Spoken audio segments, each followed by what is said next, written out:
There's a lot going on this time of year at the Idaho State House. Committee meetings, bill proposals, and key debates that could shape Idaho's future. I'm James Dawson, state government reporter for Boise State Public Radio, and I spend my days from January to April sorting through the action at the legislature so you don't have to.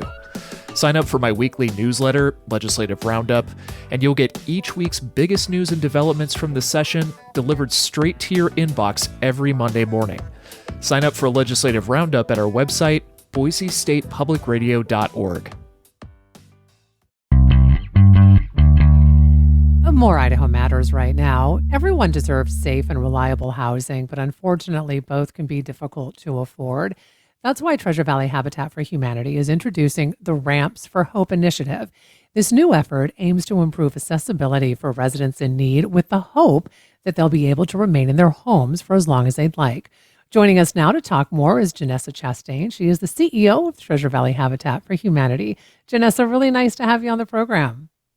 Yeah, thank you so much for this opportunity to talk about this. So this new initiative is part of the Critical Home Repairs Program. Can you tell us a little bit about that?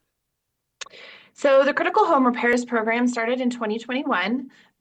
We realized that one of the barriers to affordable home ownership was people not being able to stay in their homes due to major repairs that were needed or accessibility issues. And we realized that that was just a piece that we could help respond to. And so we do repairs for very low income homeowners, primarily focused on aging in place. That is something that we care a lot about. We want people to stay in the homes that they love and in the neighborhoods that they know, with neighbors that know them, grocery stores that are close by. But they need their homes to be safe in order for that to happen. And so we specifically... Oh, go ahead. No, sorry, you finish.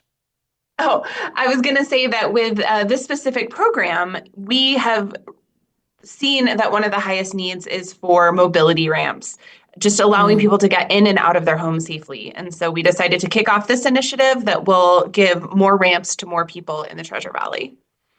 So talk to us about these ramps specifically. What kind of difference do they really make for folks? We build custom ramps for each house that is based on the layout of the house, how you get to a sidewalk safely, and the needs of the homeowner. So it is a simple... I was going to say, Janessa, so this isn't, when I think of a ramp, I think of someone maybe in a wheelchair, but then all of a sudden I'm like, well, wait a minute. Some folks have mobility issues even when even if they can walk. As you get, more elderly, sometimes stairs are difficult. So is it things like that? Will it encompass both of those types of ramps? Yeah, absolutely. Most of the ramps that we do are not people that are full-time wheelchair users. It is for people who have accessibility needs that can have a wide range. It is, we did a ramp for a woman who would have panic attacks getting ready to leave her house to do groceries or go to church on Sunday morning because she was so afraid of the stairs. And of falling, and she knew that she had limited mobility. And so doing a ramp for her allowed her to move then back into her community with more confidence. And so it is a wide range of accessibility needs. I think a lot of us have experienced what it is to have a change in our ability to go up and down stairs. And this is what is a relatively simple thing for us to offer that is life-changing for the people who receive it. Why is it important for people to be able to stay in their homes as opposed to maybe putting them in an assisted living facility or something like that? The health outcomes for people who can stay in their homes safely are much higher. You have people living in a place where they're comfortable, where they know the neighborhood, where they have neighbors that can check up on them. And know how to get to the resources that they need. So they know where their doctor's office is. They know the helpers that are close by. It is a significant difference for people's quality of life when they are able to stay in their homes safely. We also know that there's a shortage of care facilities in the Treasure Valley. There is not enough to meet the need. And so we also seek to ease that burden and make it so that people who don't need full-time round-the-clock care aren't going into those places just because their home isn't accessible to them.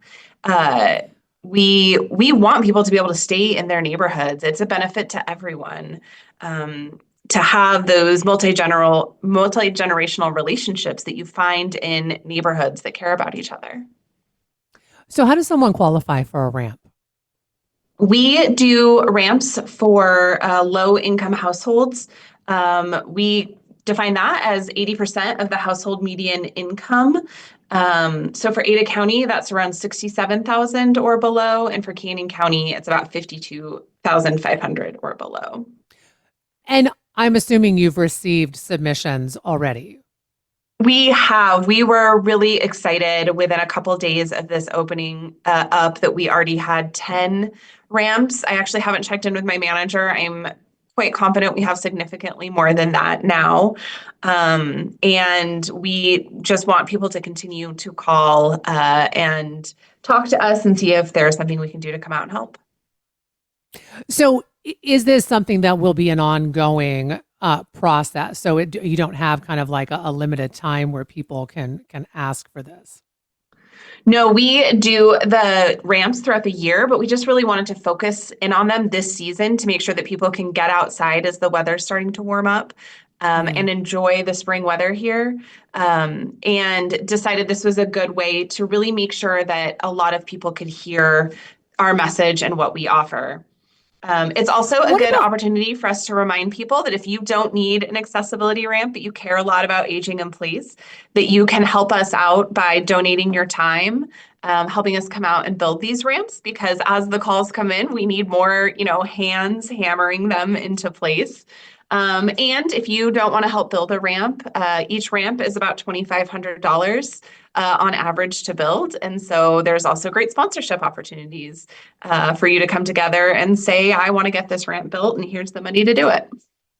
Okay, I was just going to ask all of those questions, so I'm so glad you answered them for me. How long, though, does it take to build one of these ramps? Like if someone wants to volunteer their time? We can usually, it depends on the size. So some of them are a more complicated process, but for the most part, we can get them done in 2 to 4 hours. So it's a Monday morning or a Friday afternoon to come on out and help us out. So if someone wants to find out if they qualify, or maybe someone wants to volunteer, or maybe someone wants to donate their resources to this, how do they get in touch with you? So they can go to our website, which is what is our website? Well, first they can call, and our number is 208-331-2916, or they can go to our website, Treasure Valley Habitat for Humanity, and go to the repairs tab and fill out an online form there that gets some of the initial information out to you. Allows us to make sure that you're a good fit. And that website is TV, as in Treasure Valley, tvhabitat.org. Well, I want to thank you so much for your time today, Janessa, and talking to us about this program and bringing awareness to it. We've been speaking with Janessa Chastain. She is the CEO of Treasure Valley Habitat for Humanity. We've been talking about the new Ramps for Hope initiative. And that'll do it for this episode of Idaho Matters. Thanks so much for listening. And just a reminder, you can find all of our episodes wherever you get your podcasts. Each morning, it's a new opportunity, a chance to start fresh. Up First from NPR makes each morning an opportunity to learn and to understand. Choose to join the world every morning with Up First, a podcast that hands you everything going on across the globe and down the street, all in 15 minutes or less. Start your day informed and anew with Up First by subscribing wherever you get your podcasts.